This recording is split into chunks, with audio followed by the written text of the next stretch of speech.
When picking stocks, traders should consider a range of factors that can affect the stock's performance.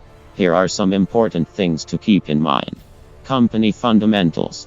A trader should assess the financial health of the company they are considering investing in, including its revenue, earnings, debt levels, and management quality. The company's financial statements, annual reports, and other financial metrics can provide valuable information.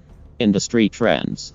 It's important to understand the trends in the industry that the company operates in, including its competitive landscape, regulatory environment, and growth prospects. Technical analysis. Traders can use technical analysis to identify trends in the stock's price and volume data. This can help traders identify potential buy or sell signals. Valuation. A trader should also consider the stock's valuation, including its price to earnings, P/E ratio, price to sales, P/S ratio, and other valuation metrics.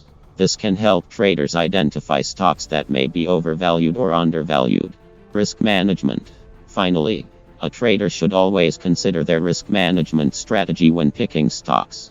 This may include setting stop loss orders to limit losses, diversifying their portfolio, and avoiding stocks with high levels of volatility or risk.